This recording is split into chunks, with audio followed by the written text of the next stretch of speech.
Bonjour, c'est Cher. On est bien sur Click, mais pas dans Get Busy, on est sur Click Talk. Let's go. Walk it like I talk it. Walk it. Walk it like I talk it. Yeah. Walk it like I talk it. Walk it. Walk it like I talk it. Hey. Cher, bonjour. Bonjour. Bienvenue sur Click, la web TV de la bienveillance. C'est la première fois que je viens ici et c'est chouette. C'est une petite vanne parce que je suis très vexé que dans le livre de l'anthologie Get Busy dont on va parler, Click est décrit comme une web TV, alors qu'on est très fiers d'être une chaîne de télévision depuis 3 ans. Je leur ai vraiment dit, et il y a des corrections qui n'ont pas été faites. Comme tout livre, il y a quand même des petites coquilles qui sont passées. On veut des noms, on veut des coupables. Ah, j'ai pas le droit. Cher, t'es un activiste du hip-hop. Il y a une trentaine d'années, en 1990, avec des potes, tu cofondes Get Busy, l'ultime fanzine hip-hop, interdit aux bâtards. 30 ans après, Get Busy existe toujours. Aujourd'hui, c'est une émission sur Click TV, la web TV de la bienveillance. Et ça fait aussi l'objet d'une anthologie aux éditions Marabout. J'ai 2 questions que la France entière se pose depuis 30 ans. Qui sont les bâtards ?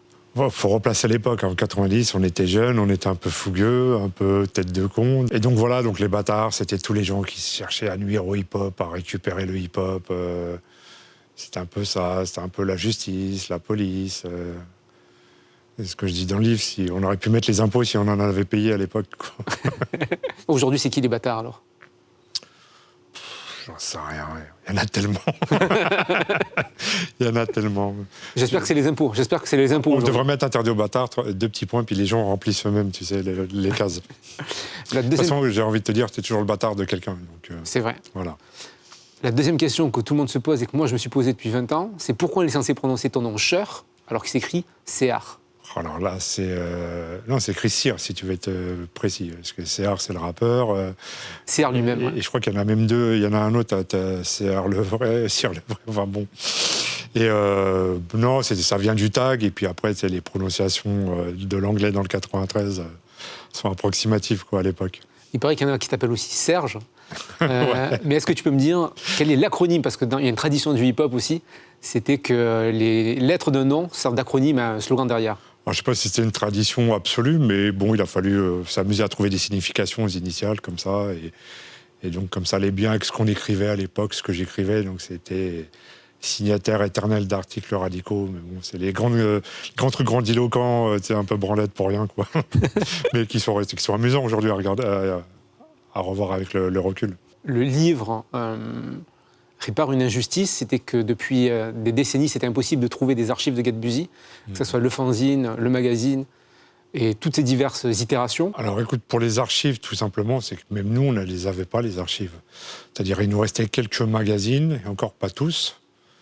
Donc il a fallu les retrouver, et puis tous les fichiers originaux, les PDF, tout ça c'était parti à droite à gauche. Et puis moi, je garde rien, donc je ne suis pas très bon.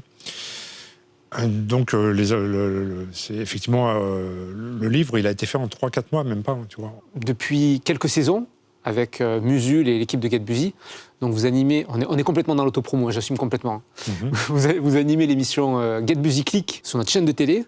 Get Busy saison 3, épisode 2, live and direct de la table, live and direct de notre table.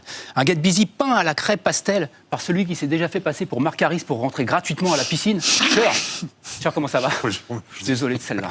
Depuis quelques épisodes, on a entrepris une espèce de panorama, d'anthologie, de témoignages d'acteurs majeurs du hip-hop français, en redonnant la parole à des gens qui ont parfois été sous-médiatisés. Comme Mouloud, il a lancé Click, il m'a proposé de venir, donc c'était... Je peux le remercier parce qu'en général, tu sais, quand tu es un peu en place en vue, que ça marche pour toi, tu as plein de propositions, mais quand tu t'es un peu disparu, c'est rare que le téléphone sonne ou qu'on te propose des choses. Et lui, il l'a fait, et donc maintenant, ça fait 4 ans que ça dure, et on est plutôt content d'être ici. Effectivement, au début, moi, je voulais refaire ce qu'on faisait dans Get Busy, c'est-à-dire le mélange des genres. Et c'est vrai que quand on discutait de qui on pourrait recevoir, tout ça, on proposait beaucoup d'anciens du rap. Et bon, moi, au début, ça m'embêtait un peu. Parce que j'ai l'impression qu'on me ramène toujours à ça et que ça m'ennuie un peu. Je ne sais plus si c'est toi ou Cyril qui m'a dit à l'époque, mais vous êtes les plus légitimes pour le faire. Et je lui dis, bon, ok, c'est pas faux. Et donc on le fait. Et c'est vrai que maintenant, avec le recul, je me dis qu'on commence sur 4 saisons à avoir une belle collection d'émissions qui laisseront des témoignages, des traces. Et puis, je pense qu'on le fait de manière qui ne soit pas trop pas scolaire, pas ennuyeuse. Ça reste des émissions où on se chambre, parce qu'on se connaît depuis des années avec la plupart d'entre eux, on a nos petites histoires, mais tout le monde est en paix aujourd'hui et c'est très bien comme ça. Tu nais à Paris à la fin des années 60, d'un père kabyle et d'une mère yougoslave. Ouais. Tu emménages à Saint-Denis en 1975. Comment, toi, tu découvres le hip-hop ? Comme on l'a dit dans les émissions, par exemple, avec Bernard Zécry, nous, on découvre d'abord le rap, mais sans savoir ce que c'est réellement. C'est-à-dire, c'est Sugar Hill Gang qui sort Rapper's Delight, c'est Curtis Blow, The Break. C'est pour nous qui étions déjà... on avait un terrain propice parce qu'on écoutait de la funk, de la soul. Donc on avait déjà ça. Et pour nous, c'était un peu un nouveau style de funk avec des mecs qui parlent. On ne connaissait pas du tout l'histoire de la culture hip-hop derrière, ni tout ça. Et puis en 82, il y a beaucoup de choses qui se passent. Il y a The Message de Grandmaster Flash qui sort. It's like a jungle sometimes. It makes me wonder how I keep from going under. A child is born with no state of mind, blind to the ways of mankind. Pareil, la même année, tu as Planet Rock de Afrika Bambaataa et Soul Sonic Force qui sort. Everybody keep rocking and clocking and shocking and rocking. Go house. Everybody say rocking, don't stop it. Et il y a le New York City Rap Tour qui passe en France, qu'on a largement évoqué avec Bernard Zécry dans l'émission Get Busy. Zécry, un peu avec Sidney, je crois aussi. Et ça passe sur TF1, dans une émission qui s'appelait Megahertz, qui était présentée par Alain Manval. À l'époque, j'étais au lycée. Et donc, dans cette émission, tu avais Bambaataa, Rammellzee, Grand Mixer DST, Fab Five Freddy, qui sera plus tard le Fab Five Freddy de Yo MTV Rap. Qui sont tous des figures historiques de la création du hip-hop de New York. Du hip-hop. Et puis surtout en danse, tu as les Rocksteady Crew et Mr. Freeze. Alors tout ce qui est DJ, peinture, tout ça, bon, c'est un peu bordélique, on comprend pas trop, c'est pas ça qui nous capte tout de suite. Mais par contre, la danse, c'est un truc de malade. Donc les mecs déjà sont un peu habillés comme nous dans les cités à l'époque. Les mecs, c'est des portoricains, donc ils ont un peu des têtes de rebeux. Nous, on sait pas c'est quoi un portoricain, on n'en a pas chez nous. Donc, et la danse, c'est un truc de ouf. Les mecs, ils tournent sur la tête, sur le dos. Mr. Freeze, il fait le moonwalk, tout ça. Et le lendemain, au lycée, on parlait que de ça, quoi. Et très tôt, après, les choses... C'est un peu dur de se remémorer précisément les étapes, mais tu as l'impression que tout va super vite, quoi, tu vois. C'est-à-dire, en même temps, tu as Sidney sur Radio 7, comme on l'a expliqué aussi. Donc, j'invite tous les gens à regarder les émissions de Zécry, de Sidney, de Dynasty, parce que là, c'est vraiment... D'Angelo Gobet aussi. Et d'Angelo, et d'autres. Et tout s'enchaîne très vite. Sidney, qui avait une émission de funk qui était vraiment super bien, ça faudra lui rendre hommage. On n'a pas toujours été gentil avec Sidney, mais son émission de funk, elle était fantastique sur Radio 7. Et très tôt, lui, il commence à recevoir aussi les premiers trucs, les premiers disques de rap, il en passe de plus en plus. Il commence à avoir des connexions avec Sophie Bramley, justement, qu'on a reçu aussi. Et il commence à avoir les premiers invités. Il y a des passerelles qui se font, et puis on commence à découvrir un peu plus ce qu'est la culture hip-hop. Et puis très tôt, il y a l'émission de Sidney, où là, c'est le raz-de-marée avec la danse, quoi. Voilà. Comment, d'un coup, tu te mets à avoir envie de t'exprimer sur ce sujet-là, alors que, tu vois, tu viens d'un milieu qui ne prédestine pas du tout à ça, quoi. Là, on arrive à une autre époque, c'est 90, donc toute la vague du Smurf, tout ça, c'est loin derrière. Tous les médias qui avaient décrété que le hip-hop, c'était mort parce que l'émission de Sidney s'arrête et que le Smurf, c'était qu'une mode. Entre-temps, ça repart avec le tag dans les années 86, par là, t'as le terrain vague de Stalingrad, enfin, que tous les trucs sont mythiques. Donc les journalistes redécouvrent le hip-hop à travers le tag qui recouvre tous les murs et les métros de Paris. Et puis, il y a le rap qui arrive aussi après. Donc, on passe du début où c'est la danse qui est la discipline phare. Après, c'est le tag, le graffiti qui ressuscite l'intérêt des médias et des gens. Et après, on arrive vraiment les débuts du rap français, même s'il y en avait déjà en 86 et tout ça. Mais là, vraiment, on arrive à Rap Attitude. Donc, vraiment, les débuts du rap français tel qu'on le connaît aujourd'hui. Première compilation qui réunit plein de groupes de rap français de l'époque. Et puis, le rap américain est tellement monté en puissance. On est à la pleine époque la grande époque de Def Jam, Public Enemy explose, LL Cool J est une superstar, Run DMC sont devenus des stars. Là, le rap, c'est plus qu'un truc, ça est en train de monter en puissance. Tu as des disques de rap qui sont platine, ça devient autre chose, quoi, tu vois. Ouais. Et donc, en France, la presse rock commence à s'intéresser à ça, avec beaucoup de dédain, beaucoup de mépris, beaucoup d'erreurs factuelles, beaucoup de... Toi, à ce moment-là, t'es quoi? T'es un auditeur averti? Ouais, je suis un auditeur. Bon, je suis un peu un petit activiste, mais dans le sillage des IZB, à qui il faut rendre hommage, donc Angelo, son frère Jean-Marie. Crazy GM, d'ailleurs, c'est quelqu'un qui a été très important dans ton parcours. Super important, et pour plein de gens, dans celui de Cut Killer aussi, dans le mien. Je pense que si j'avais pas croisé un jour ce mec-là sur la ligne 13, parce que c'est comme ça que ça se passait à l'époque, je n'aurais sûrement pas fait grand-chose, quoi. Tu parles de lui à la fin des remerciements, tu dis que c'est quelqu'un qui mériterait son propre livre. Mais bien sûr, largement. C'est quelqu'un qui a des souvenirs de dingue, c'est quelqu'un qui est très dur à décrire. Autant t'as vu Angelo sur le plateau, Angelo c'est quelqu'un de très calme, très posé. Jean-Marie, c'était un feu follet. C'est Crazy James, c'était pas pour rien qu'on l'appelait comme ça. Mais qu'il était à Châtelet, il tenait 8 conversations en même temps, il distribuait des tracts, il volait des disques. Mais il avait une capacité à fédérer, à motiver les troupes, à tout le monde. Et on a déplacé des montagnes à l'époque avec rien, quoi. Et donc toi, tu traînes avec les IZB, donc c'est ce collectif qui commence à organiser les premiers concerts à Paris. Exactement. Et c'est eux qui te donnent envie d'écrire, de prendre la parole pour corriger un peu. Non, c'est pas eux. Non, c'est pas eux. C'est juste que. Non, c'est vraiment ce qu'on commençait à voir dans les médias, à la télé. Dès que ça parlait de hip-hop, de rap, c'était que des conneries. C'était soit sur la violence, les Zoulous, soit c'était pour défoncer les disques de rap en disant que c'est pas de la musique. Il y a quand même des mecs qui ont écrit que le sample, c'était le sida musical, enfin, ça allait très loin quand même, tu vois. T'avais vraiment des chroniques. On était à la frontière du racisme, du mépris social. Ce qu'on appelle le rockisme aussi, a posteriori. Peut-être, quoi, tu vois, il y avait vraiment quand même un conflit de génération, de culture. Et on avait tellement marre de lire cette connerie-là. Et puis je te dis, le rap était en train de monter tellement en puissance, et nous, on y croyait tellement. On savait qu'à ce moment-là, je te dis, il parle de l'époque Public Enemy, on savait qu'on avait la musique la plus intéressante, la plus forte, la plus... C'est simple, on était en train... Il n'y a rien eu après le rock de plus fort que le hip-hop jusqu'à présent. Pourquoi on écrit? C'est juste en réaction à ça. On ne s'est jamais dit « Oh, moi, j'ai envie d'écrire, je ferais bien journaliste ». Jamais de la vie. On s'est dit... très naïvement et très prétentieusement, le seul moyen qu'on parle bien du hip-hop, du rap, c'est que ça soit des gens de l'intérieur qui le fassent.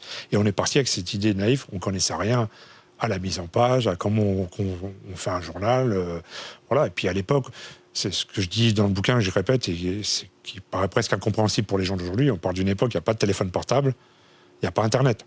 Et l'air de rien, on part d'un truc au début qui est juste 8 pages photocopiées, alors parce que l'autre, il a une carte d'abonnement, un truc de photocopie. C'est que du système D. C'est que du système D. Au début, c'est des copines qui nous tapent les textes qu'on a écrits à la main sur des papiers, des cahiers à carreaux. C'est aussi artisanal que ça.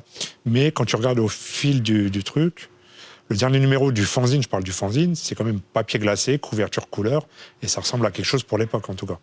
Ce qui m'a vachement surpris, c'est que sur tous les débuts du fanzine, dans le livre, vous révélez que vous n'aviez jamais de structure, il n'y avait pas d'assos, il n'y avait pas de société, vous étiez complètement à l'arrache. Non, alors, à l'époque du fanzine, moi, effectivement, on n'avait pas de structure, on n'était même pas monté en association, ce qui est le b.a.-ba de n'importe quel truc. Et pas de compte en banque, donc même l'échec, il fallait passer par une connaissance de ma mère qui travaillait au Crédit Lyonnais et qui nous les faisait passer. C'était que du système D. On a parlé de cette période-là, de ce qui est sorti de Get Busy. Moi, ce que je trouve fascinant dans le livre, c'est que vous parlez aussi de ce qui n'est pas sorti. Il y a notamment le numéro 11 du fanzine qui est jamais sorti. Moi, je voudrais que tu me parles du numéro 8 du magazine, qui était une couve avec les Guignols. On voyait Saddam Hussein et George Bush. C'était en 2001, si je ne dis pas de bêtises. Un peu plus, ça doit être 2002, 2003, je pense. Et donc, en fait, j'avais déjà eu l'idée des Guignols pour le numéro 3 d'Authentique. C'est l'époque où Joey et Shane venaient de rentrer au Guignol. Bon, pas spécialement heureux d'y être, mais... Et moi, j'ai dit, on va prendre ça à contre-pied, on va les mettre en couve d'Authentique 3. Et on a bien fait, parce qu'elle est mortelle, cette couve. Et du coup, on avait la même idée. Et à ce moment-là, on est en pleine guerre du Golfe. Et on se demande aux Guignols, et ils nous disent banco. Et là, on avait la couverture de Saddam Hussein et de George Bush en couve de Get Busy, et avec des bêtes d'interview dedans, une maquette qui était vachement mieux que ce qu'on avait fait avant. D'ailleurs, par mon pote Laurent Calzone, qui a fait la maquette du livre, la charte graphique en tout cas. Et on avait des bêtes d'interview, Lord Finesse, Reza. Pourquoi ne pas les mettre en ligne ou les partager maintenant? Et effectivement, ouais, c'est peut-être ce qu'on pourrait faire. Ouais. Il y a 2 autres projets jamais sortis, beaucoup plus intrigants, et que j'ai très envie d'écrire un jour. Il y avait un projet d'émission radio avec DJ Mehdi, mais il y avait surtout un projet d'émission télé avec Dieudonné sur le rap. Alors écoute, à l'époque, alors c'est pareil, il y a une interview de Dieudonné qu'on avait fait à l'époque dans Authentique, qui est dans le livre. Et alors, il faut resituer quand même. Voilà, c'est ça, parce qu'aujourd'hui, si on dit Dieudonné, les gens vont sauter au plafond, les pour, les contre. À l'époque, Dieudonné, il venait de se séparer de Elie Semoun. Il faisait son premier spectacle en solo, qui était unanimement salué par tout le monde. Et puis à l'époque, il se lançait en politique, il était très ancré à gauche, il se présentait à Dreux contre le Front National. À l'époque, il luttait contre le Front National. Il n'était pas du tout pote avec Soral à l'époque. Bon, bref, c'était autre chose, c'était un autre contexte. Donc c'était tout à fait légitime. Et puis... il y a plein de rappeurs qui cherchaient il devenait un peu aussi un symbole de la cause noire, tu vois. Donc, moi, j'ai rien à voir là-dedans. Je lui ai juste dit que c'était des gens crédibles, quoi, voilà. Et donc, on avait fait un pilote dans cette émission, parce qu'il avait acheté une ancienne usine de turbines dans son bled en Normandie, là, en Eure-et-Loire. Et puis on avait fait un pilote d'émission avec Bustaflex. Il y avait Dieudonné en plateau aussi? Je me souviens même plus pour te dire, ça c'est autre chose. Ça, c'est une archive qu'on a envie de voir, tu sais. Voilà, et alors je sais pas du tout où ça y est, ce que c'est devenu, tout ça, mais bon, ça n'a rien donné en fait, voilà. Et l'émission avec Mehdi, DJ Mehdi, on se retrouve à New York. On se connaissait d'avant, on se croisait. Moi, je les ai vus tout petits, ce que je dis dans le livre. Nous, on était des jeunes adultes et c'était encore des pré-ados, des ados, quoi, tu vois. Kerry et lui. Et on a toujours eu un bon feeling avec Mehdi. Enfin, je pense qu'il n'y a pas beaucoup de gens qui s'entendaient pas bien avec Mehdi. Puis un jour, on se retrouve à New York. Moi, j'étais pour venir justement pour faire des interviews pour Get Busy, puis on va bouffer ensemble. Et puis on n'avait que plein de sujets. Et puis l'idée de faire une émission de radio. Et on en avait parlé à Bouno de Skyrock, qui était intéressé. Il était plutôt intéressé aussi pour le côté autre musique dans lequel Mehdi était en train de mettre les pieds avec Headbangers, tout ça.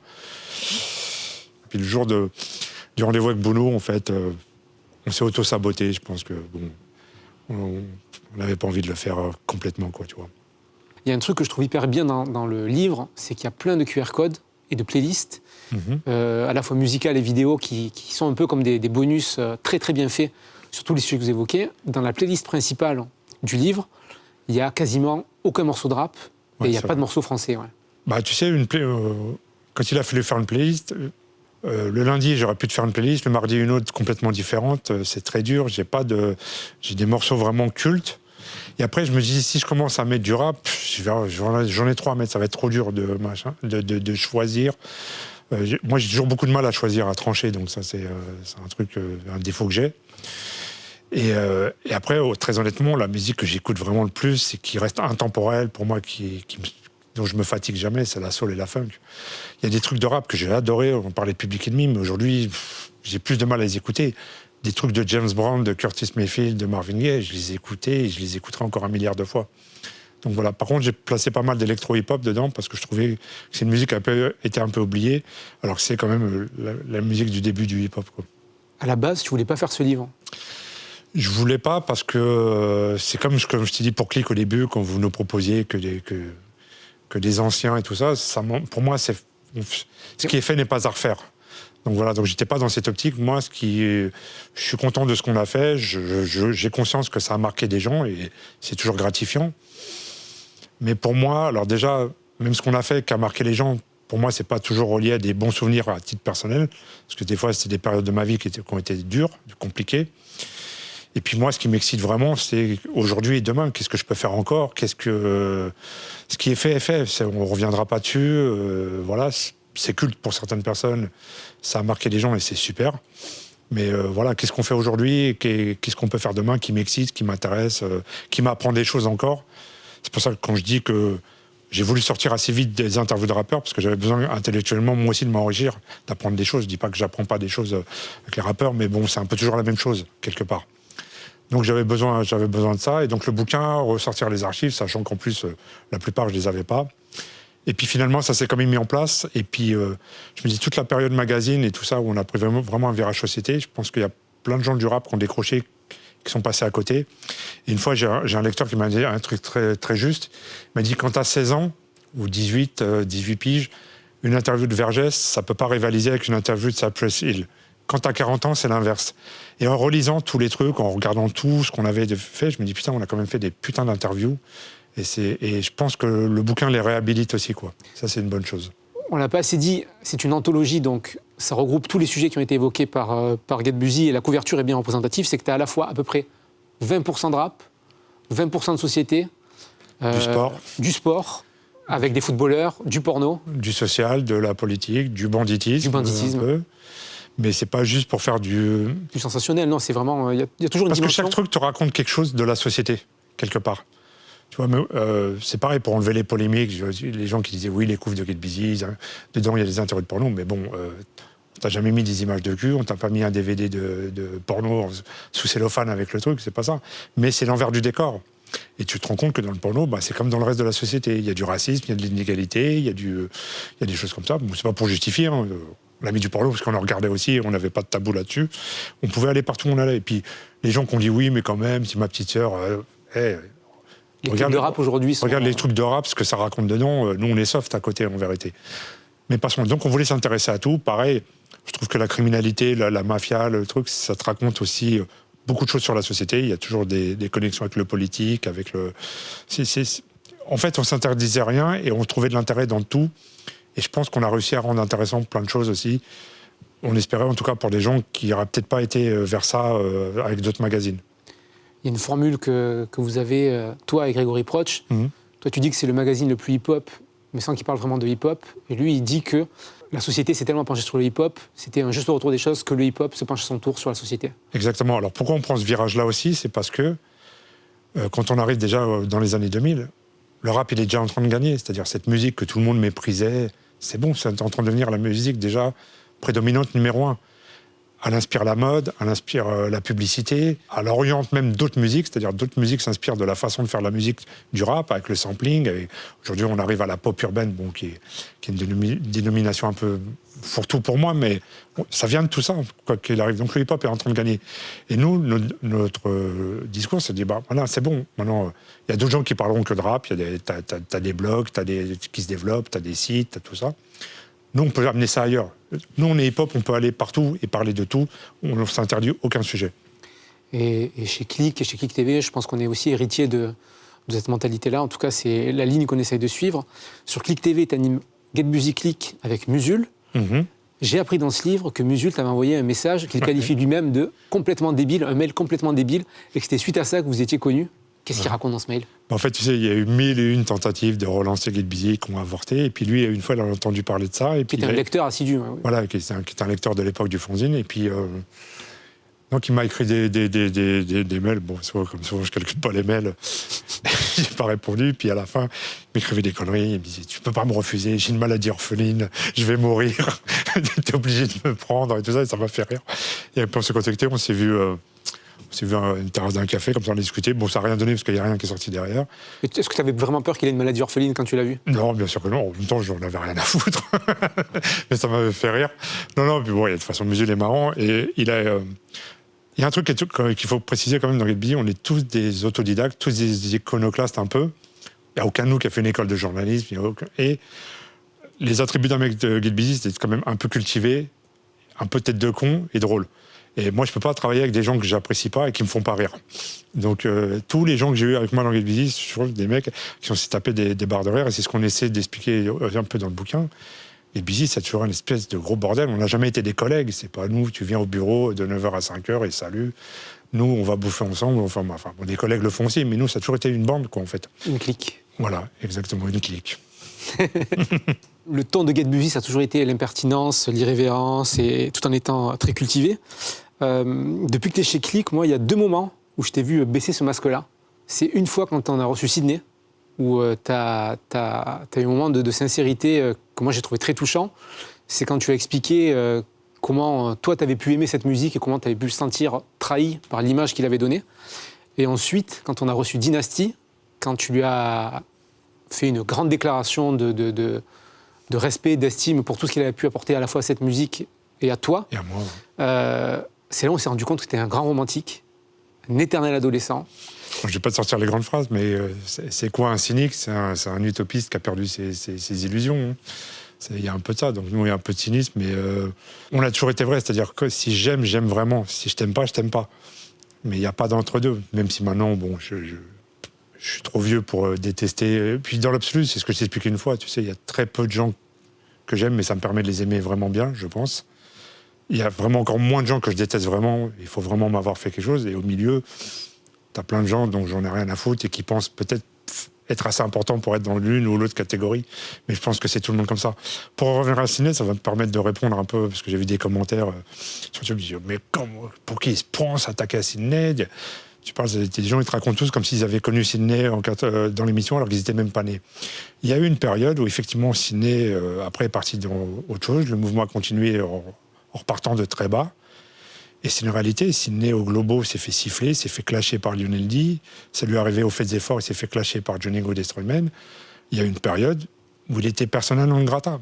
Avec le recul, on peut trouver ça injuste, on peut trouver ça excessif. On n'a pas été tendre avec lui Et évidemment, si c'était à refaire aujourd'hui, je ne le ferais pas de la même manière.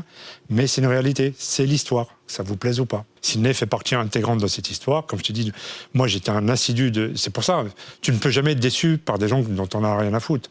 À un moment, on a été déçus de Sydney parce que c'était un peu notre grand frère. C'est un mec qui nous a cultivés sur la funk et tout ça. Et après, avec le recul, j'essaie de comprendre. C'est un mec qui a été dépassé lui-même par tout ça. Il a été dépassé.